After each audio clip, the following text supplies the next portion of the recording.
Olá pessoal, seja bem-vindo ao podcast da CIB, Associação Comercial, Industrial e Inovação de Barueri. Meu nome é Rodrigo Martins, estou como presidente da entidade nessa gestão daqui que é 2028, né? Tem muito chão pela frente aí.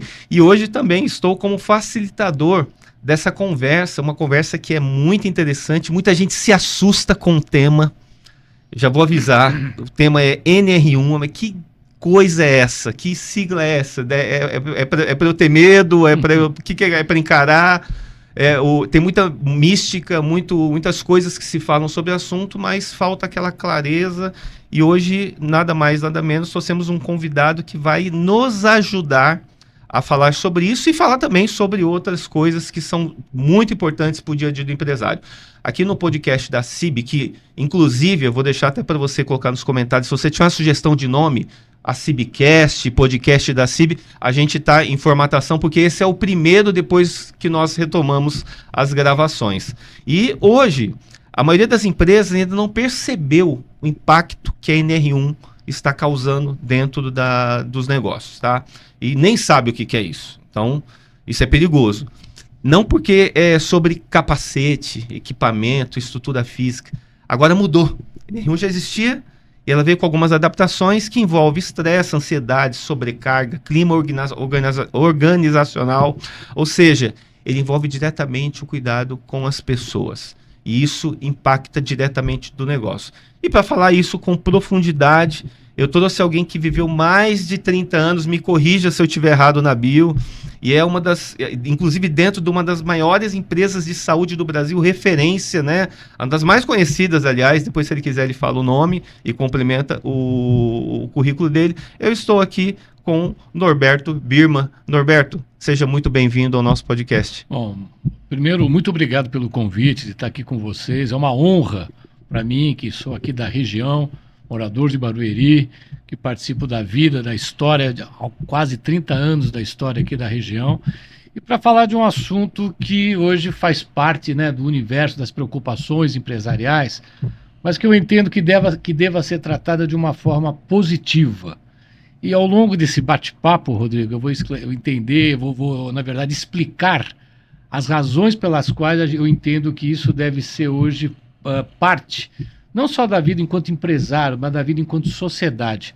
A gente tem algumas responsabilidades, Rodrigo, que a gente assume como líder, né, de uma organização, como líder de uma estrutura associativa, e cabe a nós aqui esclarecermos, orientarmos e certamente cultivarmos assim uma nova onda que vai ser muito positiva para todos nós. A gente vem num momento, Norberto, que é um momento muito complicado para o empresário em relação às mudanças das normas. São muitas coisas acontecendo ao mesmo tempo, a exemplo, a reforma tributária. Então, são muitas preocupações, né? A vida do empresário hoje está um pouco mais difícil de você encaixar esses tipos de obrigações. E a NR1 talvez assuste as pessoas por conta disso. Assim, poxa, mas tem reforma tributária, tem mudança de lei, obrigação acessória nova, na NR1, mas, poxa, e os contadores ainda, eu sou um contador também, atuo há mais de 30 anos na minha profissão, e quando eu chego para o cliente para falar de qualquer mudança, ele já assusta, ele fala assim, meu Deus, quanto vai custar isso para mim? O que vai afetar isso no meu dia a dia? E realmente a ideia é falar sobre isso e desmistificar esse termo tão, assim, assustador para alguns, né? Mas, assim, antes de falar desse assunto chato, mas é um assunto importante. Chato porque é norma, é sigla, é obrigação. E quando falo obrigação, as pessoas assustam. Mas eu queria falar um pouquinho, trazer para a gente se atualizar e as pessoas te conhecerem mais. Quem que é o Norberto antes de tudo isso? Antes de NR1, antes de normas? Quem é você? Bom, explica para a gente, para que o público conheça um pouquinho mais você. Muito prazer, é um prazer conhecê-los, né? Eu sou Norberto Birman, 68 anos, médico, pediatra, que atuei por mais de 30 anos na Mil. Tive o privilégio de viver diferentes histórias dentro da Mil, Rodrigo. E foi muito importante que nós praticávamos na Mil o job rotation. Então a gente variava os locais, né? Eu fiz meus primeiros 10 anos dentro da área médica, terminei como diretor médico. Depois participei de projetos, e aqui quem é daqui da região conhece bem o projeto do Resgate. Foi muito importante, o Resgate foi uma das únicas vezes... O Amil Resgate Saúde. O Amil Resgate Saúde nasceu... Eu lembro. Pois é, ele nasceu e foi implantado em 1993, né? Uau. E foi uma ideia do Dr. Jorge Rocha e que foi a única vez que eu trabalhei. Minha esposa Fátima trabalhava na Mil também e ela foi a responsável pela implantação dessa base que nós montamos. E juntos nós trouxemos os helicópteros, as ambulâncias e toda uma estrutura que para a região, naquele momento, foi algo inusitado e inovador. E Né? quando na área da saúde, principalmente da saúde preventiva e corretiva, né, que é a assistência à saúde faz, era tudo mato, né? Então a Mil ela desbravou esses conceitos de atendimento VIP. A Mil sempre teve uma ordem muito positiva e quem é daqui, quem são os clientes de várias gerações, e aqui nessa época, até por conta do Amil Resgate Saúde, acabamos atraindo muitos clientes aqui dessa região, né? E tinha alguns mantras da empresa que eram fundamentais, Rodrigo, que eu trago já até para a minha vida, né? Um é o acolhimento, porque a saúde é o ato de servir. E quando é que você se depara com uma necessidade evidente? Seja, nós vamos falar de NR1, mas quando você tem uma dor, qualquer que seja a dor, uma dor pequena, uma dor grande, não importa, é um desconforto. E esse é o ato da medicina, é o ato de servir. Isso faz parte da essência de qualquer médico e de qualquer estrutura que se proponha a prestar serviços na área da saúde. E aí, a Mil sempre teve o culto ao atendimento. Vamos só lembrar, e tinha o telefone que terminava em 1000, ligue para 1000, 3061 261 e foi uma forma de estar próximo dos nossos clientes, e dessa forma nós proporcionamos um grande crescimento pautado na ética, no atendimento médico e no serviço diferenciado aos clientes. E aí que está a pegada da excelência no atendimento, do pioneirismo, né? Porque vocês lançaram moda. Vocês lançaram uma referência, vocês passaram a ser uma referência de mercado que hoje, graças a Deus, para o benefício geral da população, várias outras empresas de saúde se espelharam na Mil para melhorar o conceito de atendimento e começar também a se referenciar na área. Exato. Apesar que a Mil mantém a sua posição, né? Sem dúvida. Não sei se foi vendida agora, parece que foi, né, passada a empresa que controla ela, mas continua sendo uma das maiores referências no Brasil. E hoje também ela acabou elevando o patamar. Eu trago isso para a minha área contábil também, né? Apesar de presidente da associação, que eu sou voluntário, eu tenho a minha empresa. E na minha empresa, eu reparei ao longo dos últimos anos que algumas empresas que entravam no mercado para chocar, para fazer um negócio diferente, para ousar, elas eram julgadas muitas vezes por os contadores tradicionais, que são os pesados da minha área, meus concorrentes e amigos. E o que ela fez? No começo nós começamos a reclamar, falar assim, mas ela está fazendo isso, está fazendo aquilo, está cobrando barato, ou está oferecendo um serviço que não deveria estar oferecendo. Mas no fim, o que aconteceu? Ela acabou, ela não, mas algumas outras empresas que entraram, a elevar a forma de relacionar com o cliente, com a pessoa que confiou os documentos dela, o CNPJ dela, para o contador. Então, assim, mudou o perfil de trabalho. Então, ser referência é muito bom, né? E é muito interessante, Rodrigo, quando você fala de operadores de saúde, existem algumas premissas que são muito complexas, porque você falar de saúde, falar da saúde de uma pessoa, saúde não tem preço, mas tem custo. Não. E custo, você como contador sabe bem como é que é uma composição de custos, né?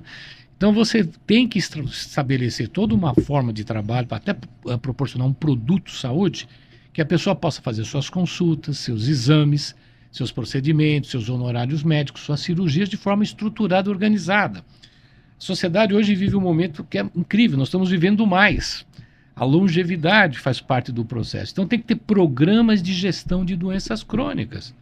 Uma pessoa a partir dos 50 anos começa a ter algumas coisas naturais do desgaste. Pode ter um quadro de hipertensão, pode ter um quadro de diabetes e outras patologias que acometem. E tem que ter uma organização, e aí eu estou falando de uma forma genérica, não só da Mil, como as outras empresas do segmento, que devem ter programas de gestão de doenças, de orientação, para poder proporcionar aquilo que nós vamos falar um pouquinho da NR1, um equilíbrio para as pessoas.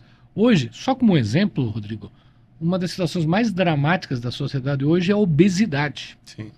A obesidade, ela proporciona um desequilíbrio no organismo tão marcante que a pessoa vai desenvolvendo cardiopatias, vai desenvolvendo o diabetes, vai desenvolvendo problemas de saúde mental muito sérios. Sim. E isto hoje já extrapolou o papel do adulto, porque foi para o mundo das crianças.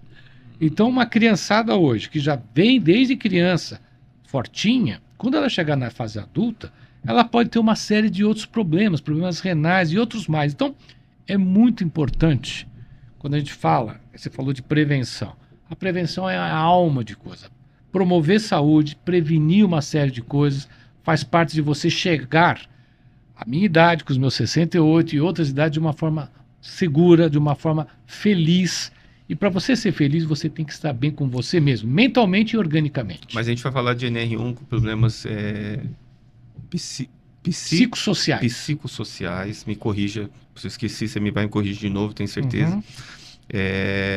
Mas assim, falando em relação à obesidade, a obesidade também atrapalha hoje as empresas. Nós temos casos de até colaboradores de nossa empresa que estão passando por esse problema que muitos médicos diagnosticam como uma doença, né? Uma doença de obesidade, que não é simplesmente o fato da pessoa ser relaxada ou ela realmente ela tem um problema geral, inclusive psicológico, que leva ela às vezes a esse problema de obesidade. E isso tem atrapalhado também as empresas. Mas, se eu faço um paralelo, eu sempre tive tendência a engordar. Me controlo. Vou pra academia, tal, faço tratamento, dou um jeito para poder manter bem de saúde.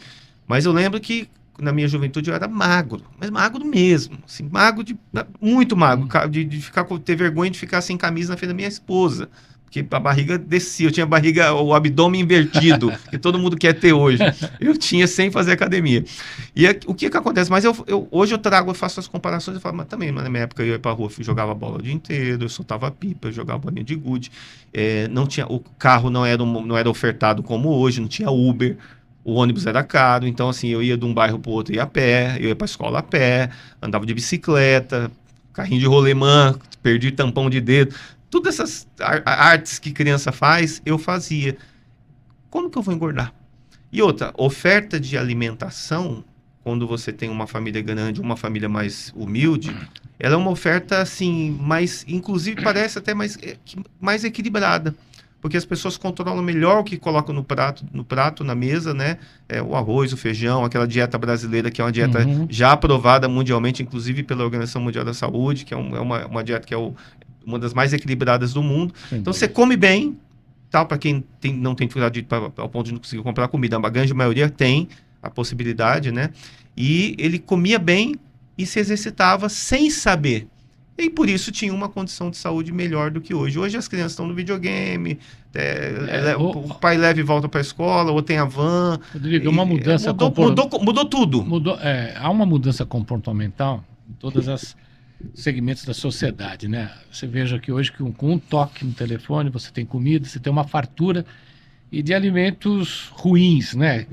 Esses ruins às vezes são muito gostosos, saborosos, mas não tem o que você acabou de falar, né? E se eu tivesse que fazer assim uma prescrição para todo mundo, eu falo que tem os 5 remédios e os 2 bônus, que são os remédios mais baratos para as pessoas. Primeira coisa, uma comida equilibrada. Só depende da gente, tá, pessoal? Número 2, na medida do possível, falei até um pouco antes com o Rodrigo, dormir bem. Tentar trabalhar tudo para ter uma noite tranquila, para desintoxicar tudo do dia que você passou no seu dia, você ter no dia seguinte. Então, você tem uma dieta, você dorme bem, você tem que tomar um pouco de sol, Rodrigo. Vitamina D é bom para os ossos, tem que tomar um pouco de sol. 4, você tem que ter uma atividade física. A gente fazia de moleque, fazia tudo isso. Fazia sem pensar, fazia na brincadeira. Todo esse trabalho que é importante, você se alimentar, ter uma forma adequada. 5, hidratar-se. Nós temos que tomar líquido. O nosso sistema renal, ele filtra o sangue, ele tira um monte de impureza. A gente tem que estar hidratado. 2 a 3 litros. Olha, tudo que eu falei até agora só depende da gente. Uma comida, uma atividade física, pouco, mas faça, até sobe e desce escada, esquece os elevadores se você mora em apartamento, faça essa atividade, dorme, toma sol e hidrate. E tem as 2 que são bônus, se você conseguir enquadrar. Número 1, fé. Qualquer que seja a tua fé, espiritualidade. Isso te ajuda mentalmente, que é o que a gente vai falar daqui a pouquinho. E a 7ª, desculpe, relacionamento. O relacionamento é algo mágico. Familiar, amigos, grupo disso, grupo daquilo, ele é mágico. Esse encontro traz muito equilíbrio, né? Aí o equilíbrio extrapola a coisa da alimentação e vai para uma forma bacana da gente viver a vida de uma forma saudável. Engraçado, né? E, ó, gente, isso aqui é ouro, viu? Tem gente que paga consultas caríssimas para ouvir esse resumo aqui, que é aquilo que você precisa aplicar na sua vida sem gastar, para ter uma saúde muito melhor, uma qualidade de vida muito melhor. Inclusive, essa questão da atividade física tem mudado nas empresas. Tudo a gente está levando aqui. A gente vai falar de NR1, mas você vê que a gente está levando para esse ponto, que é oferecer aqueles planos, né, de academia, né? Academia, de atendimento médico. Muitas empresas já estão oferecendo isso como um benefício, ó, porque ele entendeu que o funcionário se cuidar vai ser uma vantagem para o negócio. Fazer atividade física, por exemplo, colocar o Gympass, tem várias empresas, tem vários sistemas aí no mercado disponíveis, acessíveis para todo mundo. O que se concluiu ao longo dessa jornada médica, né, é que as pessoas que têm uma razoável atividade, e às vezes pode ser até, você vai estar no ônibus, você desce uma estação antes, caminha. Se você tiver estruturas ou academias, ótimo, mas eu estou falando nada que você tenha que gastar dinheiro. Entra no YouTube, pega um exercício, faz em casa. Faça. E aí tem uma coisa, para isso que é importante, Rodrigo, chama-se a disciplina. E eu vou falar para vocês, o início é muito chato. O início é como você aprender algo novo. O início é chato, dá preguiça. Rodrigo, eu fazia antigamente caminhadas, corridas de rua, tá? E a gente tinha um grupo, até da própria a gente tinha um grupo de atividades físicas, corrida e outras coisas mais. Muito bem. Você chegavam 7 horas da manhã, num domingo, aquela preguiça, né? Olha que lição de vida, pessoal. Eu chegava lá, um monte de cadeirantes lá, caminhando junto conosco. Então, eu acho que é essa provocação, e eu insisto, o difícil é dar início a essa jornada. Depois que ela se estabelece, esse é a doença contagiante do bem. Porque todas as pessoas, seus amigos, sua mulher, seu filho, seu irmão, seu cunhado, todo mundo fala, putz, olha como ele está bem. Você eleva a tua autoestima. Exatamente. E contagia positivamente quem está em sua volta. Mas tem ali, não vai me falhar os nomes, mas você fazer uma academia de manhã, uma caminhada, o que tiver ao seu alcance. Claro. Libera no corpo libera os hormônios, as endorfinas. As endorfinas que, assim, melhora o teu rendimento, né? Teu raciocínio, a tua disposição, o fato de você chegar no trabalho e falar assim, poxa, não ser aqueles dias chatos, um dia que rende, né? Isso é muito uma gostoso. Das coisas que é fundamental na nossa vida pessoal e profissional, e isso acho que todos nós buscamos, a gente fala da eterna busca da felicidade, né? Onde é muito difícil definir, porque é muito individual, né? Para você, para mim, para o Rodrigo. Mas o fato de você estar bem com você mesmo já te dá uma satisfação onde o que se busca, e aí vem a parte empresarial e de qualquer um. Você pode ser um microempresário, você pode ter uma empresa maior, você pode ser um colaborador de uma empresa.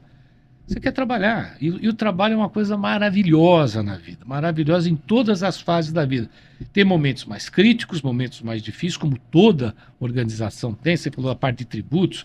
Isso é terrível. A parte que nós vamos falar de uma nova lei que vai criar uma série de riscos, até a impunidade, com multas, essas coisas todas. Mas uma coisa é clara, cara. Se você está bem com você se torna mais produtivo. E uma pessoa produtiva torna a empresa mais produtiva. E quem sai ganhando com isso? Todos. Todos, como a sociedade, a empresa e a pessoa de uma forma incrível, porque ela volta para casa feliz, mesmo que tenha tráfego, tenha as confusões do cotidiano que fazem parte da vida, né? Sim. O estresse, que a gente fala, vamos combater o estresse. O estresse faz parte da vida, a gente convive com ele, pequeno, médio ou grande, problemas sérios, problemas financeiros sérios, problemas jurídicos, nós vamos passar a nossa vida convivendo com isso. Mas temos que aprender a conviver e cabe a nós, como líderes, aqui como um líder associativo, levar essa ideia e levar essas recomendações para todos os associados da CIB. Tá certo. E assim, ficou uma curiosidade que a gente acabou pulando, mas eu não vou deixar passar. né? Eu vou trazer por mim, né? Eu, assim, em relação à escolha da profissão. Vamos lá, porque eu tenho uma curiosidade muito grande, tem por que eu te perguntar isso, Tá. você vai entender na próxima pergunta. Por exemplo, comecei a trabalhar com 14 anos, não vi a hora. Na época, podia trabalhar com essa idade, né? Até tem gente que começava até antes, mas na minha época, 14 anos era já liberado, podia ter carteira de trabalho. E eu queria muito trabalhar. Então, comecei a trabalhar dentro do escritório do meu pai de contabilidade, que é o que eu tô até hoje. E aí, assim, tive aquela oportunidade com 14 anos de pensar assim, o que eu vou ser quando eu me formar? Eu embarquei e fui introduzido na profissão, que eu acabei amando. Lógico, teve meus momentos, né? 32 anos, em determinado momento, lá pelo 15º ano, eu resolvi fazer aquele negócio, todo mundo fala assim, daquela crise dos 30, eu falo assim, puxa, mas eu preciso fazer o que eu gosto, que eu preciso escolher a minha profissão. Fui lá, fiz um curso de piloto de avião, né? Tentei até pensar em pivotar, falei assim, eu vou colocar alguém na equipe do escritório para me substituir, eu trabalho uma vez por semana quando der, e eu vou pilotar avião, vou seguir essa carreira, porque eu preciso fazer o que eu gosto. Mas no fim eu falei, quem está na área da aviação está tentando ir para a área do empresariado, e eu estou fazendo um sentido contrário, acho que eu estou errado. Então, peraí, deixa a questão da pilotagem como um hobby, quando eu puder, se eu conseguir sustentar isso, Claro. né? Eu faço e realmente me deu muito prazer no meu dia a dia, me ajudou muito. Mas eu fui escolhido pela profissão. O que te levou para a medicina? Cara, essa é uma difícil resposta. Por quê? Sou de uma família, quando falei da minha história, né? Sou de uma família grande, tá? O meu pai oriundo da Ucrânia, veio para cá criança, minha mãe da Polônia. Eu só tô falando isso porque, assim, tem muita gente que está ouvindo a gente aqui, por exemplo, nós temos associados MEIs. Estão começando no negócio. E é interessante para eles essa luz, assim, do porquê que a gente se escolhe uma profissão, como é que... Né? E eu quero falar isso para voltar um pouco na origem, né? Uma família grande de 5 irmãos e eu sou o caçula da família, né? E cada um, e é importante voltar um pouco no tempo, né? Eu sou nascido em 57, então você tinha uma geração, 60, 70, era um país novo, era uma estrutura diferente. E fala, puxa, as profissões clássicas da época que tinha, puxa, tinha engenharia, tinha advocacia, tinha medicina. E eu não tinha assim na minha família, tinha uns parentes médicos, eu não tinha assim, ó, tem um ídolo, tinha uma referência. Eu não tinha. É muito difícil, eu falo para vocês com toda sinceridade que foi intuitivo. Não foi uma coisa. Eu era um bom aluno de biologia, gostava de biologia, fascinado. Eu gostava igual você. Não foi por um status também? Foi assim, não, nada, médico, nada. porque o médico ele é Olha, respeitado. nessa época, tal qual a minha geração, o que eu adorava fazer? Jogar futebol. Eu amo futebol até hoje, eu adoro futebol. Eu era vidrado, eu ia em jogo de futebol, jogava futebol aqui, ali em alguns times. Se fosse naquela hora, eu queria ser jogador de futebol. E aí fui jogar onde eu gostava do meu time. Puxa, fui lá, fui aprovado. Falei, nossa, estava realizado.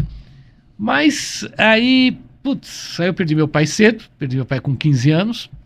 Começa a mudar a tua história, que você tem que ver o colégio, tem que se sustentar. Começa a trabalhar cedo também, Rodrigo. E aí eu fui, mas de uma forma, eu falo pra vocês, intuitiva, cara. Eu não tinha uma referência, um ídolo que eu pudesse ter, um parente. E falo para vocês que, na medida que eu fui embarcando dentro da medicina, cada vez eu fui mais me apaixonando. Quando eu fiz a minha residência, eu fiz a faculdade de medicina em Itajubá, Minas Gerais. Aí eu fui fazer a residência de pediatria na Santa Casa. Eu fiquei completamente apaixonado pela medicina. E olha como a história da vida é muito louca. Passado anos, eu entrei na MIL em 1987, me formei em 1982, fui mudando a minha trajetória de vida de um médico pediatra para um médico gestor, um médico administrador. E aí que eu queria, aonde eu queria chegar, que eu vou te interromper aqui para deixar claro a nossa curiosidade aqui. E, assim, eu vou fazer um paralelo antes de você abrir esse ponto. Porque eu atendo diversas pessoas da área médica, aliás, de outras áreas também, e a gente vê uma dificuldade muito grande da pessoa técnica e da pessoa gestora. Isso. A pessoa que faz a entrega, que, assim, grande maioria, 99%, são excelentes profissionais que dominam 100% a sua área, mas nem todos têm veia de empreendedorismo e muito menos de gestão, tá? médico pediatra, consolidado na profissão, Santa Casa de São Paulo, acredito que para você não faltava oportunidades. Não. Pivotar para a área de gestão, lógico, na área médica. Como é que foi esse clique aqui? Uma situação muito simples, pessoal. A vida ela é feita de oportunidades, encontros e desencontros, né? E aí eu estava para casar, como eu falei, eu, minha esposa, nós dois, minha esposa é médica também, a Fátima, e buscando alguma coisa na vida, e chegou uma empresa oriunda do Rio de Janeiro precisando de médicos administradores. O que eu sabia de administração? Nada. Eu era um médico assistencial, atendia pediatria. E assim, em 1987, eu entrei na Mil. E fui honesto com todo mundo. Falei, eu não sei nada. Ele falou, é assim que nós queremos pessoas assim, que venham aprender conosco. A Mil me forneceu. Fui fazendo cursos de administração, fiz 2 MBAs pela Mil, e aí fui mudando o meu perfil e fui trabalhando. Enquanto eu ia fazendo o meu plano de carreira, Rodrigo, em paralelo eu ia trabalhava como médico. Eu fui médico da Prefeitura de São Paulo, eu passei nos concursos, fui médico do Estado de São Paulo, e fui, na medida que eu fui crescendo, eu tive uma ascensão muito rápida dentro da Mil, eu fui largando meus empregos médicos. A partir do momento que eu fui abandonando, e quando eu fui para os Estados Unidos, que é um outro capítulo da minha trajetória, eu fui, e quando eu retornei, eu parei de ser médico assistencial, e foi uma escolha muito importante, porque eu deixei de ser um médico de consultório para atender um volume, vamos falar de 2.000 pacientes, para atender 4 milhões de clientes. E assim, eu até tive essa conversa com você lá na CIB. Divergimos em pontos porque eu tava mal informado e você me corrigiu com muita propriedade. Como é que está o nível hoje de formação dos médicos no Brasil? Tá melhor? Tá pior? O que está acontecendo hoje com a situação hoje da formação dos novos profissionais? Estou falando porque tem muita gente aí pensando em entrar na área médica, então, de repente, uma hoje luz... é uma preocupação muito grande, só para dar um pouco de número para todo mundo entender, né? Até o ano passado nós tínhamos 550 mil médicos, hoje já estamos com 630 mil, e em 2035 vamos ter 1,5 milhão de médicos. E as preocupações dizem respeito à formação dos médicos. Sim, exatamente. A formação básica se tem, obviamente.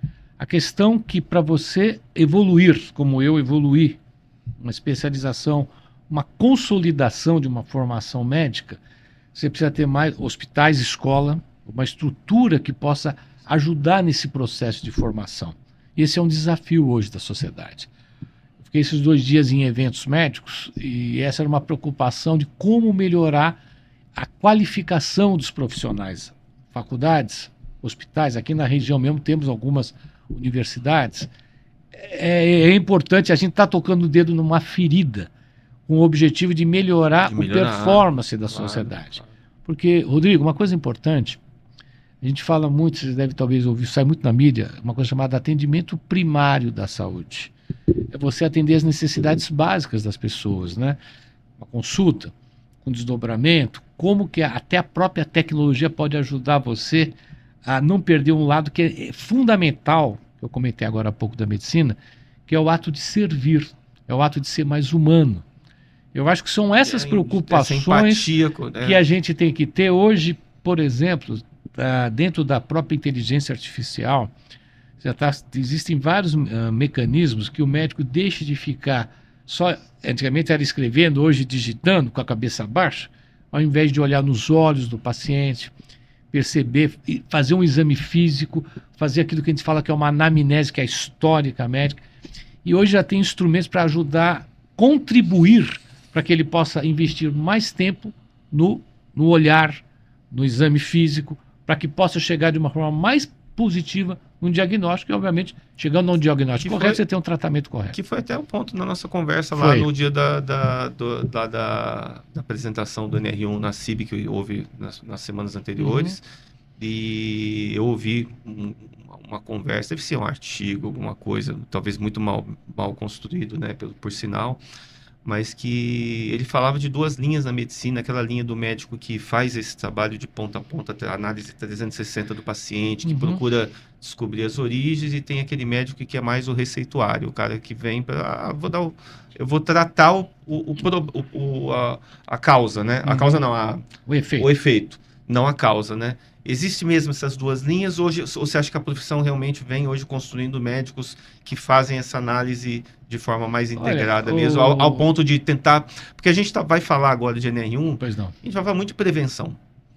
E prevenção para mim faz muito sentido, essa palavra na área da medicina, Uhum. né? Sem Prevenção, dúvida. que a gente vai trazer agora para o trabalho, né? Mas faz sentido Mas, isso? não, eu acho que faz, mas uma coisa que é importante, e isso é Até para fato. corrigir o pensamento das Não, mas pessoas, nós tá? temos que ver uma coisa que é importante, Rodrigo. Você, como contador, existem uma série de escritórios, uns bons, uns mais ou menos, uns fracos, e o profissional médico a sociedade é assim. O que eu vejo é a essência da medicina não mudou. A essência da medicina continua a mesma, tá? E as pessoas têm que ter a preocupação e o zelo de não se desvirtuar daquilo por questões, às vezes, financeiras. E esse é um zelo que as profissões têm que. Toda profissão, né? Toda profissão tem a dignidade dela. Só que no caso médico, como a gente lida com o ser humano, que tem toda uma fragilidade, principalmente quando está mais adoecido, você tem que ter essa preocupação e as faculdades estão buscando essa informação, essa humanização, para que não haja um caminho que se perda da essência que é o ato de servir. Então você acha assim que como gestor da área da saúde, que você é muita propriedade, com grande experiência, então você lidou diretamente, acredito, não só com B2C, mas com B2B também, né? Bastante. Principalmente com B2B, que acho que é um dos maiores, acredito, que clientes ou participantes do faturamento do empresas como a Amil. Perfeito. E você acha que está mudando o perfil do pensamento sobre a saúde dos colaboradores para o empresário? O empresário está mais atento para isso hoje? Antes de a gente falar de NR1 até. Pessoal, Se você, como é que tá aí isso você hoje? tem que pegar uma travessia do tempo, né? Hum, Eu acho que a travessia do tempo, as empresas que ainda fornecem planos de saúde, começou a ter a história da sinistralidade, que é o impacto financeiro dos custos da operadora, que uma vez ao longo de um ano, quando ela percebe que tem um desequilíbrio por questões de doença, haverá reajuste. Então tem um impacto claro. financeiro. Sim. Só que a questão da saúde das empresas passou a ter um corpo muito maior. No passado, Rodrigo, exclusivamente, quase que exclusivamente, os recursos humanos era responsável por fazer a gestão da carteira. A gente fala de benefícios, que envolvia plano médico, odontológico, ticket de refeição, todos os planos ligados a benefício, previdência, seguro de vida, estava ligado a isso tudo. Pelo impacto que começou a ser proporcionado financeiro dos custos com planos médicos privados, eu estou falando da saúde suplementar, planos privados, ele só passou a perder para a folha de pagamento. Em 30 anos, o impacto, e falar de cadeia de pagamento de custos que você conhece bem, saiu de uma base de 3% das despesas, chegou a quase 20%. Então, isso ganhou um contorno de uma preocupação. Você falou, nós temos que ter modelos preventivos e preditivos para poder entender e construir uma ideia de planos médicos que atendam uma necessidade de uma empresa. E pelo impacto financeiro, Planos houve com uma perfis dor. diferentes. Perfil Perfis diferente, que caibam mas- no bolso com a realidade de cada Mas a preocupação que empresa. você perguntou, eu acho que tem uma preocupação de ordem financeira e houve uma evolução. As pessoas falam, puxa vida, as pessoas estão mais doentes. A pergunta é por que estão mais doentes? Qual é o local? Numa empresa muito grande? É no setor da fábrica? É no setor do escritório? Onde que está acontecendo? Então, as operadoras de saúde, junto com as consultorias, passaram a tentar encontrar, fazer o diagnóstico do problema. E às vezes estava num determinado setor, estava numa determinada liderança. E esse é um trabalho é um trabalho investigativo que é muito importante para as empresas. Então, concluindo, houve uma evolução por necessidade, pelo impacto financeiro e por uma questão de maturidade. É engraçado, né? Assim, eu vou fazer agora uma colocação aqui que é assim, são dúvidas do empresário, tá? Coisa que eu ouço todo dia nos corredores, né? Em relação a algumas coisas que acontecem na saúde das empresas. Todo empresário fica indignado, mas a gente não tem um médico ou um estudo para poder nos orientar. O porquê disso? É uma curiosidade. Pois não. Por que as pessoas ficam doentes na segunda-feira? Porque segunda-feira é o dia de ficar doente. O que acontece? Olha, vamos lá. Olha, você souber a resposta. É mais uma brincadeira aqui, tá? Mas você sabe que é uma coisa muito importante. As pessoas, na verdade, tem a história desde as coisas sérias, né? As pessoas vão jogar futebol, meio fora de forma, se machucam no final de semana. Às vezes você tem contato. Não, e é sério que eu falei de relacionamento. Você vai numa igreja, as pessoas estão gripadas, você volta disso tudo. Tem um pouco assim do corpo mole? Pode até ter também essa história, né? Mas a verdade, quando você acompanha, eu volto àquilo que eu falei lá atrás, as pessoas tão engajadas na empresa, tão comprometidas, a pessoa pode estar um pouco dodói, mas ela vai trabalhar. Ela vai porque ela sabe que tem uma responsabilidade por trás dela, né? Sim. Ela tem isso tudo. Mas... E fazendo um paralelinho rapidinho com saúde pública, né? E rápido, não é o tema do nosso assunto.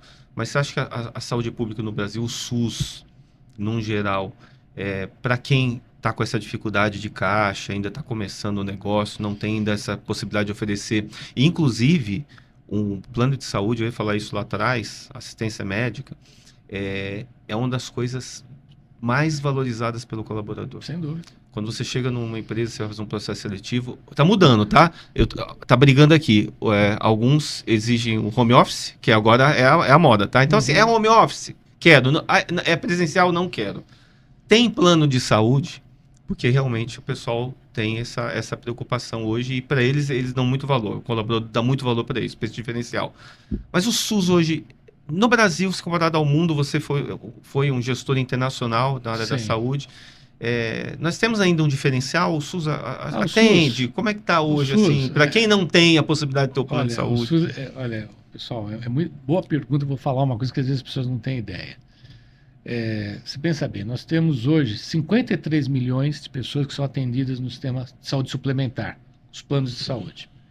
Ou seja, 160 milhões hoje são atendidas no SUS. É um dos maiores sistemas de saúde pública do mundo. E quando ele surgiu, Rodrigo, ele foi uma réplica, saiu na Constituição, né, de 88, saiu uma réplica de um sistema inglês, tá? Que era tido como um dos melhores sistemas de saúde pública do mundo. E o SUS tem coisas incríveis. Tem uma série de barreiras, que é uma verdade. Mas ele atende, além de atender os 160, ele atende pessoas que têm o plano de saúde privado também. Uma série de patologias que tem gente que traz referências que então, são o SUS, interessantes. Com todos os problemas, e tem problemas de gestão, problemas de recurso. Corrupção, às vezes, né? Tem também problema de corrupção, mas você veja, aqui na região de Barueri, nós temos um sistema público, uma oferta de serviços excepcional. Você pegar aqui nas cidades vizinhas, algumas também tem um sistema muito bom. Inauguraram alguns hospitais aqui na região de um excelente padrão. O difícil é sempre essa combinação de uma necessidade. As pessoas aumentaram a população, aumentaram essas doenças crônicas que eu falei. Você tem doenças que são silenciosas que vão aparecer depois, como diabetes. Às vezes levam 8 anos para aparecer um sintoma de um diabetes. Então, você tem estruturas hoje que podem ser muito melhor aprimoradas, não tenha dúvida disso tudo. Mas ele é um sistema de um padrão razoável para quem atende de forma gratuita, né? Você não gasta, você paga, quem paga são todos nós, os empresários, né? Com todos os impostos que nós contribuímos, nós contribuímos para a cobertura do SUS. Mas se comparado ao mundo, né? Assim, comparado ao porque mundo... Não, tem muito país que não oferece nada, né? Pessoal, ontem eu estava no evento, estava comentando aqui, e 2 pessoas moraram na Inglaterra. Eles estavam com uma hérnia, uma cirurgia de hérnia. Não vamos fazer, o senhor vai entrar numa fila para daqui 6 meses o senhor operar, porque não é urgência. E isso é uma realidade. Você pegar o sistema americano, você pegar o sistema canadense que se falava, tinha as mesmas dificuldades. Um quadro eletivo, uma cirurgia de miopia, uma cirurgia de catarata, você vai entrar numa fila e vai fazê-lo daqui a alguns meses. Então, ele poderia ser muito melhor? É óbvio que poderia. A palavra-chave, Rodrigo, chama-se acesso. Seja no privado, no público, é acesso. É você garantir o acesso.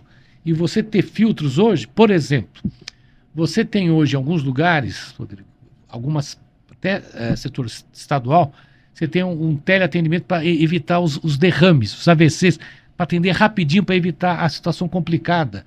Você tem as pessoas que estão infartando, você tem um remédio, que a gente fala que é um trombolítico, para tirar logo aquilo que está entupindo a veia do coração. Então você tem coisas bárbaras hoje funcionando e que tem que ser divulgadas, às vezes são pouco divulgadas. Exatamente. E vamos entrar aqui no nosso papo do NR1. A conversa está muito boa. Se desse, a gente ficava aqui a tarde inteira falando sobre isso. Tem muitos assuntos super interessantes para o dia a dia do colaborador, do empresário. Mas a gente está lá com aquela palavrinha NR1, NR01, aí você vai me corrigir como é que a gente denomina aqui essa norma. Para dar um pano de fundo. Isso é uma coisa nova? Começou agora essa NR1 ou sempre existiu? Não, vamos lá. A NR1 é a mãe de todas as normas regulamentadoras, tá? Só um contexto histórico para todo mundo saber, né? O assunto de cuidado dos colaboradores, ele não é novo. Em 1919 surgiu o primeiro processo, em 1930 surgiu o Ministério do Trabalho, em 43 surgiu a CLT, Consolidação das Leis do Trabalho, 44 falaram em CIPAS, né? 66 alguma coisa, e em final da década de 70 criaram a norma. E o que era a norma regulamentadora? Ela saía de um papel reativo, vamos só lembrar, você tinha, puxa vida, a pessoa teve um acidente físico, químico, biológico, um acidentão, putz, você tinha todo esse lado da preocupação. Que inclusive gera um custo para o governo. Que gerava um corpo de todos esses dados. O que ela fez? Ela criou uma parte, que era toda a estrutura, né, a ergonomia, né, as condições, como você senta, o teu computador, e foi acrescentada uma vírgula que falava do psicossocial. E por que foi colocado isso? Que é o que está acontecendo agora, que é essa mudança. Por que foi colocado? É importante ter um contexto para vocês todos acompanharem. Vocês que vão nos assistir, certamente vocês conhecem alguém que tem algum problema de depressão. Não conhecem? Vocês conhecem alguém que tem um problema de ansiedade? Pois é, essas duas doenças, elas são responsáveis por 80% dos casos que comprometem a saúde mental de todos, seja na empresa, seja fora da empresa. Essa é uma situação que é quase que uma epidemia. Eu sempre brinco, Rodrigo, que o Brasil não ganha mais campeonato de futebol, mas de depressão e ansiosos, nós somos o número 1 do mundo. E isso foi sendo levado para dentro das empresas. E a partir daí, a partir do momento que uma pessoa não está equilibrada por conta desses dois situações, a consequência mais grave é o burnout, quando você não aguenta mais trabalhar, aquilo lá parece que te agride. As pessoas passaram a não produzir, não serem eficientes. Deixaram para trás uma coisa.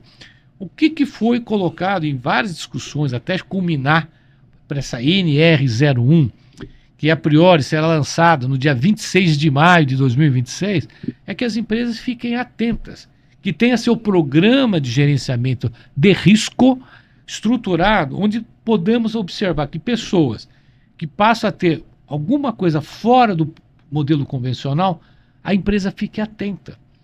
Puxa vida, mas precisava chegar num ponto e o governo queria a lei, porque vão ter multas, regras. O que o governo está colocando para as empresas? Pessoal, vocês têm que fazer um mapeamento. Vocês têm que fazer um monitoramento dos colaboradores. O que está acontecendo? Existe isso. É um desafio para a empresa, né? É que muitas vezes o empresário ele pensa assim, estou sendo punido. Mas a princípio ele não vai pensar com essa mente aberta como a gente está conversando, e aliás esse papo é para isso mesmo, para poder abrir a mente dos empresários acerca do assunto.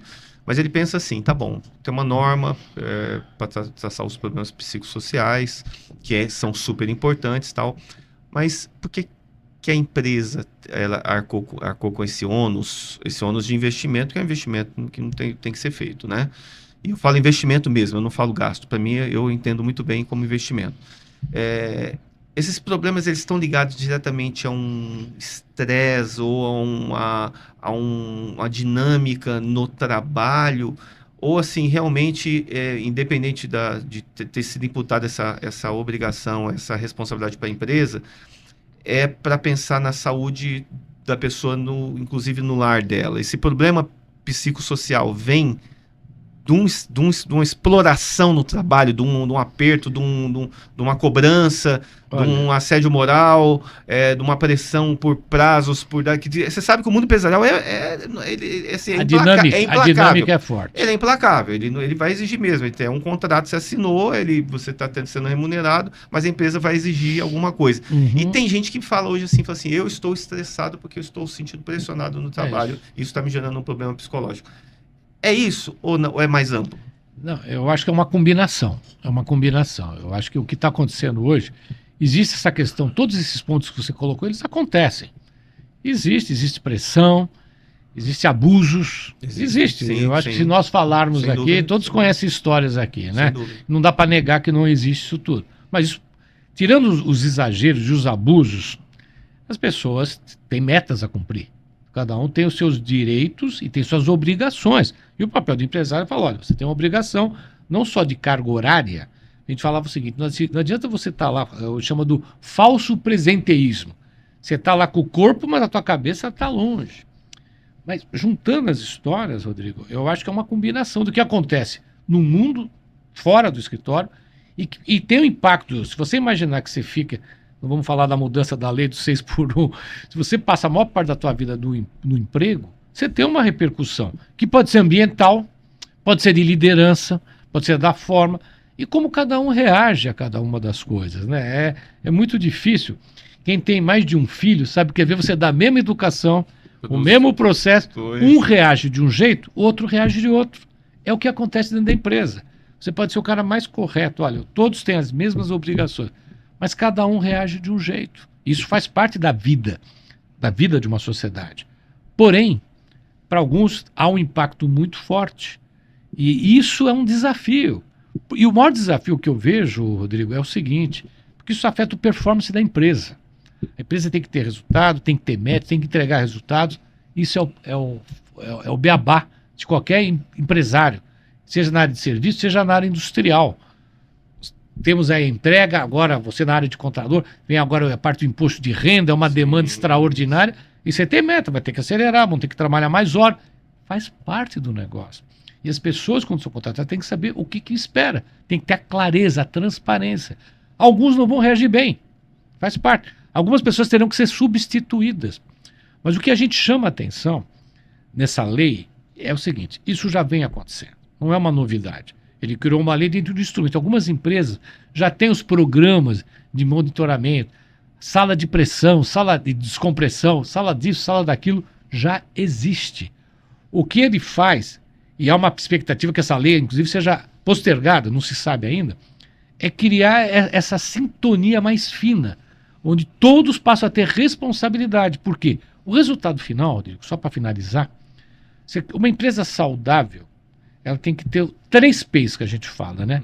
Prevenção, promoção de saúde e proteção, para que não aconteça acidentes, essas coisas todas, somente na área industrial. Se você está com isso bem estabelecido, o que você tem que fazer?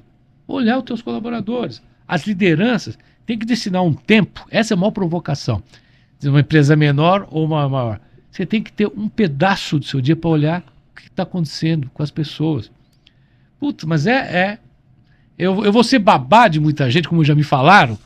Sim, você vai ter que ser. E quem lidera, falamos de cursos de administração, isso faz parte, cara.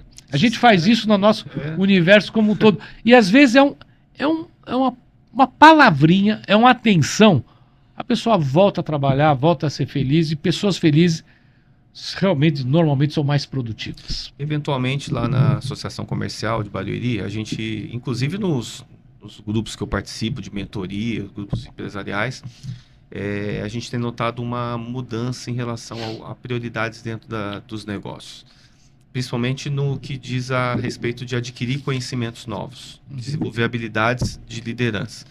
E você sabe que uma das mais procuradas hoje, os temas mais procurados, fora marketing, vender, isso sempre aconteceu, todo mundo quer saber, finanças e tal, é gestão de pessoas. É isso mesmo. Gestão de pessoas. E independente de tamanho, tem empresas que têm condição de ter um RH, que vai fazer esse tipo de ação de monitorar, de estar perto, de conversar e tal. Tem empresas que não têm, que cabe ao próprio proprietário, ao próprio sócio da empresa fazer.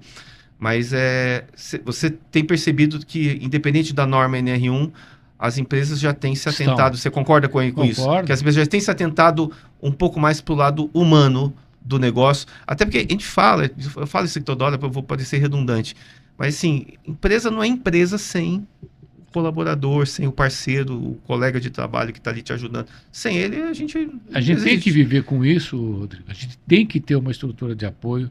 Seja para uma pequena empresa, você tem 3 funcionários, você consegue acompanhá-los melhor, né? Você até sabe da vida pessoal, ele compartilha detalhes, às vezes os problemas até matrimoniais, né? Que você acaba sendo até um conselheiro. A gente já faz esse papel.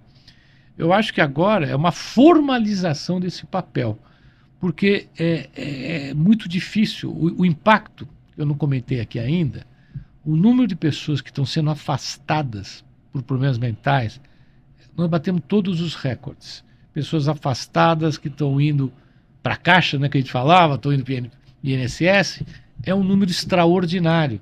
Então, o que a gente chama atenção, se eu pudesse falar aqui, além da minha prescrição, que eu falei dos 7 elementos, é ficar atento.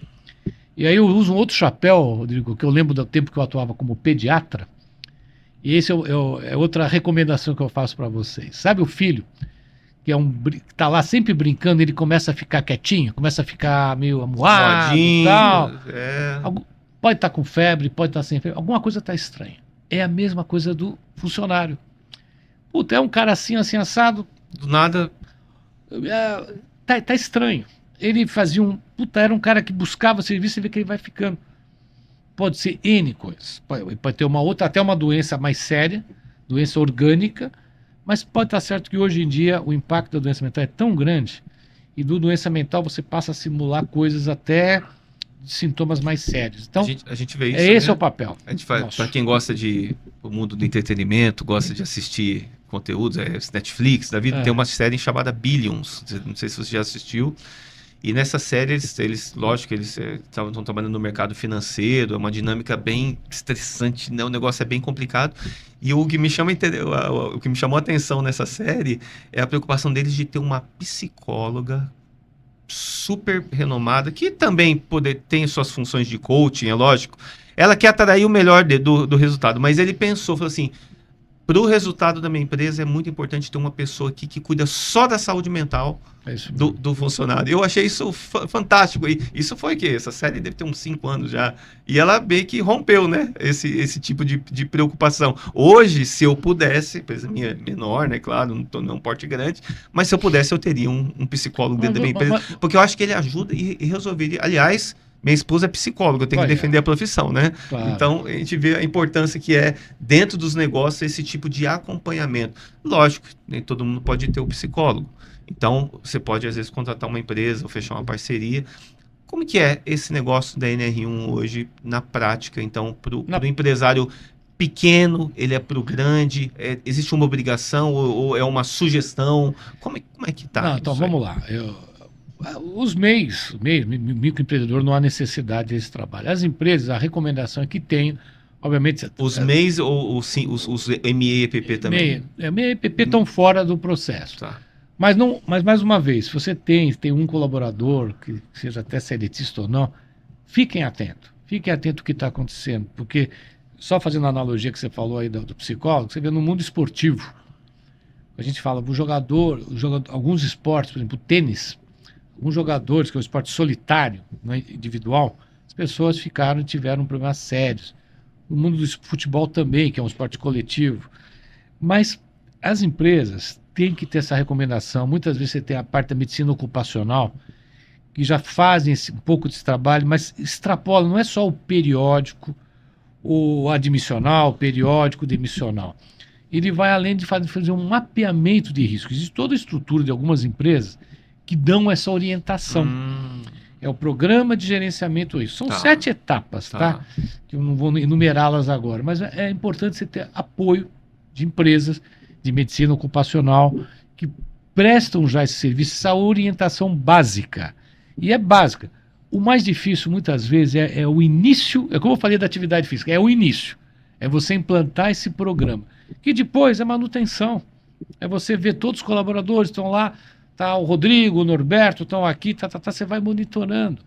E você percebe, é uma coisa muito importante, como tudo na vida, né, Rodrigo, que a gente faz, né, ele como grande contador, tudo você tem que medir, né? Você tem que medir para poder avaliar se você vai fazer alguma correção, né, da trajetória, o performance das suas empresas. Vocês fazem isso quanto empresários. Puxa, eu preciso ganhar mais do que eu gasto. E você vai mensurar onde eu posso ter mais um avanço. Que tipo de cliente eu vou pegar, aquilo que você falou do mar? Qual é o meu objeto, né, de desejo de clientes? Aqui é a mesma coisa. Você estabeleceu essas políticas, depois ela anda. E o preenchimento não é complexo. Por quê? Se o governo atuar de uma forma mais austera, a partir dessa lei, ele vai poder buscar e pressionar todo mundo. Mas eu tenho convicção, ninguém gosta de pagar os tributos, como você falou, até porque muitas vezes a gente não vê o retorno sobre o investimento, né? Essa é uma queixa. Então são 30 e tantos % que a gente paga hoje de imposto, é imposto para chuchu. Só um exemplo, eu morei nos Estados Unidos, meu filho estudou em escola pública lá, eu tinha um ônibus que ia buscá-lo na porta de casa, levava da escola, ficava das 7 às 3 da tarde e voltava. Então, eu tinha um retorno, né? É isso que a gente tem que melhorar enquanto país, essa história toda. Mas, E não tirando os lados políticos, não ir só para o assistencialismo, não só para o assistencialismo. só de financiar ali as bolsas da vida, que para muita gente é importante. Eu não estou tirando ali o ponto do aspecto do impacto social disso, né, financeiro na vida das pessoas. Mas tem muita gente pendurada ali, perdendo oportunidades, às vezes, de poder tocar um negócio. Eu fui para uma feira, aquelas feirinhas do Nordeste, sabe? De artesanato. E eu cheguei um dia num dos quiosques, aí perguntei para o rapaz, falei assim, e essa renda aqui e tal? Eu estou procurando aqui, não estou achando, minha esposa queria, né? Um trabalho específico. E ele falou assim, tá em falta. Eu falei, mas por que está em falta? Ele falou assim, porque as artesãs estão recebendo o Bolsa Família. E quando elas comparam o tanto que elas ganham com o artesanato, o trabalho que dá, e o Bolsa Família que já está garantido, elas pararam de fazer artesanato. E a gente está com a dificuldade de mão de obra e de produtores nessa área por conta do Bolsa Família. Então, assim, é um programa bom, não estou aqui para falar mal dele, porque ajuda muita gente, mas talvez ser melhor selecionado, né? Fazer um estudo melhor de perfil para saber se é mais fácil incentivar a pessoa a ter uma carreira ou um negócio, ou desenvolver ali a sua própria renda, do que ficar dependendo de uma assistência governamental. Né? A história das explosões... Eu não estou aqui para fazer política, gente. Não, mas todo mundo sabe o que eu vou falar, que é notícia pública, que é a história das apostas, dos bets. Então as pessoas... E uma das razões desse quadro, dessa explosão de problemas de saúde mental, é o endividamento. E se endividaram não só por conta do seu cotidiano, né? Ele recebe um valor menor, não paga as contas, mas por conta das apostas. E até o governo está criando agora um programa, né, para ajudar as pessoas a pagarem suas dívidas, né? O crédito rotativo, cartão e tudo mais, cheque especial. É um problema sério, cara. Mas o que eu tento extrair, Rodrigo, isso eu gostaria de compartilhar com os senhores, é que buscando aquilo que é uma preocupação real que a sociedade hoje, mundial, vive por conta de, como eu falei, é multifatorial. O que acontece dentro da empresa tem um peso? Claro que tem, você passa um bom parte do tempo. O que acontece fora da empresa tem impacto? Também tem. Depende do momento da vida de cada um casal que está que talvez vai se separar, tem N situações, uma família endividada e outras coisas mais, você acaba tendo uma preocupação onde todos passam a ser gestores desse equilíbrio mental das famílias. Poxa, mas eu como empresário tenho que olhar isso? Tem porque é um colaborador que está dentro da tua empresa, que está trabalhando, às vezes pessoas excepcionais que por um detalhe, a gente fala que dá uma faísca, né?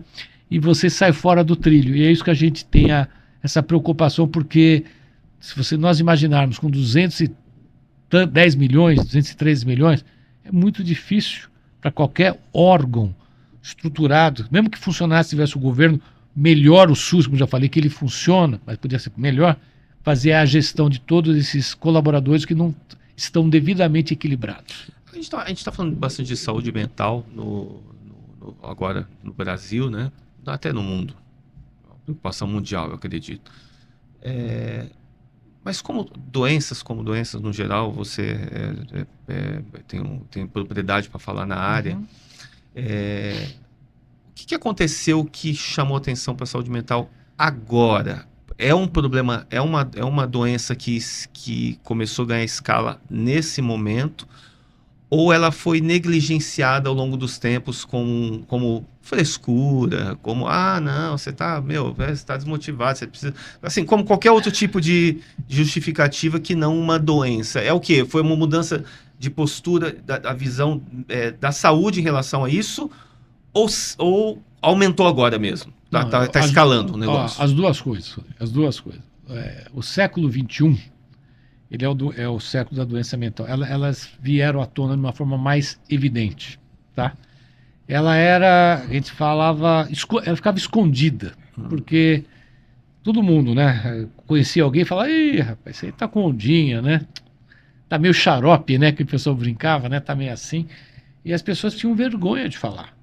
É verdade. E eu falo que todo mundo conhece alguém, a sua história, relacionamento pessoal, que tinha um problema. E as pessoas escondiam.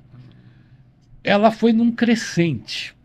Ela foi surgindo. E algumas pessoas passaram a assumir que não estavam legal.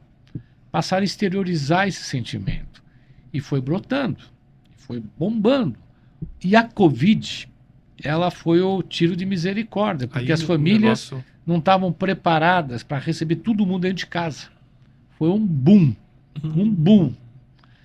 E aí... E fora a pressão do que está acontecendo, o que tudo. vai acontecer, a ansiedade, né? Aí, os níveis de ansiedade. Cada um... Então, por isso que eu te falei, foi uma combinação daquilo que estava debaixo da mesa, que as pessoas tinham vergonha, não assumir isso tudo. Da mesma forma, a gente não falou aqui ainda, do autismo. O autismo surgiu agora? Não, o autismo tem há muito tempo. Ele ficava... nem se sabia direito. Velado ali. Ficava, não se conhecia com tanta propriedade. Hoje tem mais de 100 formas de autismo. O transtorno de espectro autismo é uma coisa que nós estamos aprendendo ainda a lidar com isso tudo. E isso passava batido, falava, olha, é alguma outra coisa, né? E eu acho que passaram, e isso é uma coisa da sociedade como um todo, Rodrigo. Se vocês pegam um histórico da saúde, né, lá atrás... dos 100 anos atrás, a gente falava das doenças infecto-contagiosas que matavam. O Brasil tinha centros para cuidar de tuberculosos. As pessoas iam para Campos do Jordão, iam para alguns lugares para cuidar. Lá mais atrás, eu falava da lepra, né? A gente pega os filmes antigos, né, bíblicos, da lepra, iam isolando. E foram surgindo as infectos, esquistossomose, doença de Chagas, até que chegamos às doenças orgânicas. Comentei um pouco antes, na medida que estamos vivendo mais, as doenças vão aparecendo, as cardiopatias, as doenças renais, as artroses, tombos. Hoje se vive, antigamente com 50 anos, hoje está se vivendo até 75 anos.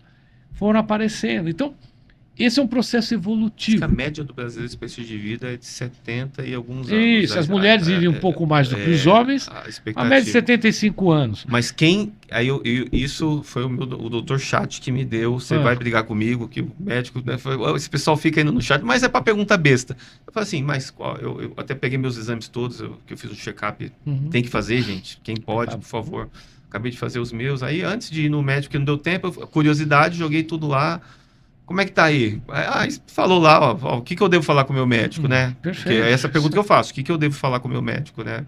E aí eu falei assim, vou fazer uma pergunta aqui que é estatística, eu sei que você não é obrigado a me responder. Vamos falar sobre expectativa de vida. Eu queria entender a do brasileiro e como é que eu me encaixo diante do meu prognóstico de exames. Como é que tá isso? Aí ele falou assim, ó, realmente, se você faz esporte, pratica tal situação, cuida da alimentação, atividade física, bebe pouco, não bebe tanto, que falou muito da bebida, que tem que tomar cuidado. Falou assim, a tendência estatisticamente é que você tenha uma longevidade um pouco maior do que a média do brasileiro que não se cuida. E se diz hoje, né, morreu esse dia um grande influenciador aí, de comédia, né, da brasileira, que é o Madeirite, que falava, sexta-feira, sextou, bebê e tal, e morreu de doença cardíaca. Aí eu fui olhar, que morrem no Brasil mais de 1.200 pessoas por dia de doença, de problema de ataque cardíaco, problemas relacionados ao coração. Então, assim, é uma coisa para se preocupar mesmo. Olha, indo só para contribuir também com esse bate-papo maravilhoso que nós estamos tendo, Rodrigo. estima-se que 20 a 25% do que a gente tem é genético, é herança. Eu sou descabelado, fruto de uma herança familiar. Todas as famílias são calvos, né? 80% é como você leva a tua vida. Que contribui para você ter uma vida mais longa, salvo algumas situações, temos aí nos acidentes, né? Para a gente levar. Mas se você tem todas aquelas fórmulas que eu falei, as 7 coisas básicas, a expectativa, a gente falou, você tem tudo, não fuma, né? Não fuma, Você tem exatamente. toda uma expectativa de levar uma vida mais longa. Mais longa. E o que a gente fala hoje, Rodrigo, não é só levar uma vida mais longa, mas uma vida boa, uma vida que você seja independente, que você não seja dependente de uma pessoa, que é uma preocupação muito grande, né? E você tenha forma, se possível, aí numa reserva financeira, para você poder viver a sua terceiro ciclo da vida, a terceira idade, né? De uma forma digna, de uma forma segura, e fechando até, misturando com a NR01, é o que você quer. Segurança, pessoa saudável, pessoa mais produtiva. É isso que se espera de todo mundo em qualquer fase da vida. E eu só vou voltar aqui para a gente finalizar e começar a partir para o encerramento, porque já estamos mais de uma hora falando aqui. Está muito gostoso a conversa, está muito boa. Essa questão só do impacto financeiro, só, porque a gente está tratando aqui com um público que, assim, na grande maioria, né, tem aquela lei de Maslow, né, 80-20. Então, assim, a gente sabe que a grande maioria, os 80% dos nossos associados, são empresas pequenas, tá? Que estão ali, assim, patinando, trabalhando, lutando no dia a dia para poder conseguir gerir seus negócios. E também tem essa preocupação, como eu falei, com a saúde e o bem-estar dos seus colaboradores, porque ela entendeu já, está entendendo, a associação vem fazendo esse papel de conscientização, de cuidar das pessoas, né?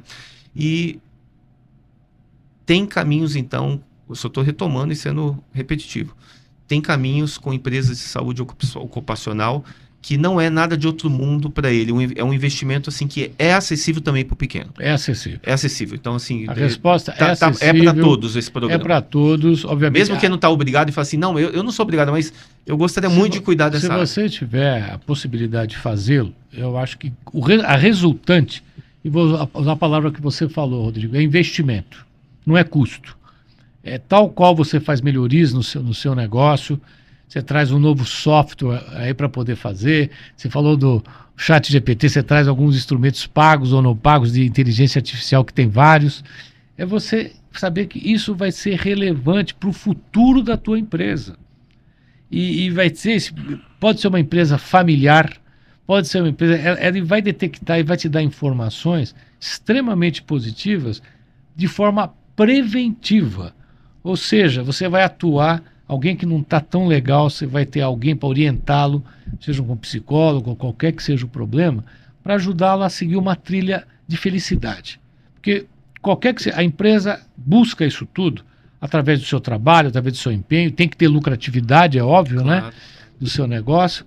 E isso tudo, ela contribuirá para que as pessoas alcancem esse lucro, alcancem o resultado, obviamente, de acordo com o mercado, com toda a estrutura competitiva que faz parte do negócio. Usando a palavra investimento, que a gente conversou aqui, convergiu, você vê que ela é realmente, assim, você pensar, é melhor eu ter 2, 3 funcionários afastados, eu vou lá, 5, 10% da minha empresa afastada por esses problemas, ter mais uma outra porcentagem de gente que não está rendendo, não está entregando aquilo que deveria entregar por problemas de saúde. Quando você fala assim, qual o tamanho desse custo? E você compara, é matemática, com um investimento em prevenção, realmente. E prevenção, não só prevenção, e muitas vezes em cuidado também, né? Cuidado. Muitas vezes você vai ter que intervir. Ou a pessoa já está com problema, realmente, se couber a empresa uma ajuda, vale a pena fazer, porque você vai ter aquele cara de volta que muitas vezes rendeu, ajudou a empresa nos momentos bons, e nos momentos ruins, não é hora da empresa virar as costas para ele, né? Então, assim, a gente na CIB, o que a gente faz? Roberto, a gente tem uma preocupação não só de representar o associado institucionalmente, representar as dores dele, assim, diante do poder público e assim por diante, em outras frentes. Levantar bandeiras, né? Isso é um pilar fundamental da associação. Mas a gente tenta viabilizar opções para resolver esses problemas do dia a dia da empresa. Como, por exemplo, acabamos de fechar lá uma parceria com uma empresa também de NR1. Para quê? Que oferecer um benefício maior para o associado, Perfeito. numa condição financeira melhor e assim por diante. Mas, assim, o importante é, seja pela associação ou seja por uma pessoa de confiança, um empresário amigo seu, vai buscar uma empresa, vai buscar uma assessoria, vai buscar uma ajuda, porque realmente vai mudar totalmente o dia a dia e a satisfação e o rendimento da tua equipe, né? Acho que é um pensamento correto. É o pensamento correto. É o pensamento correto. E para finalizar aqui, assim, pode ser que eu tenha passado algum assunto importante ou não. Eu vou abrir um momento para você dar uma mensagem final para os nossos associados, nossos ouvintes, seja para complementar os nossos assuntos, ou seja para dar uma palavra para ele ali, final, de incentivo, de orientação acerca desse tema e de outros temas relacionados à saúde dos nossos colaboradores. Primeiro eu quero agradecer, Rodrigo, agradecer a oportunidade de estar aqui com vocês. Eu acho que é um momento extraordinário aí que a CIB está proporcionando aos seus associados para que venham ampliar seu conhecimento e uma das coisas relevantes, Rodrigo, que não se tira de ninguém é conhecimento, né? Conhecimento fica, impregna e a gente pode levar isso para nossa casa, levar para os amigos e isso é muito relevante, né? Estou muito feliz de estar aqui, eu conheço a história da CIB, eu quero parabenizar você, Rodrigo, o Denis, por um trabalho incansável aí de levar conhecimento, seja na área de saúde, seja na área tributária, seja em outras áreas, que eu acho que é um papel extraordinário como uma associação. O associado é isso, ele investe um recurso para que tenha um retorno. E qual é o retorno que a CIB está proporcionando? Levando conhecimento, histórias das mais distintas, experiências que sejam compartilhadas, que possam ajudá-lo no seu negócio. Então, muito obrigado, foi um privilégio para mim compartilhar esse ótimo bate-papo. Até um próximo encontro. Um abraço a vocês. Obrigado a você que nos acompanhou aqui. Foi um papo maravilhoso. Degusta, aproveita, volta. Olha aquelas dicas que ele deu lá no começo. Aquilo é ouro para você. Vale muito a pena aplicar. Fique com a gente para os próximos episódios, porque a ideia nossa é trazer informação útil para você que é empresário e para você melhorar a performance da tua empresa com o apoio da Associação Comercial. Muito obrigado.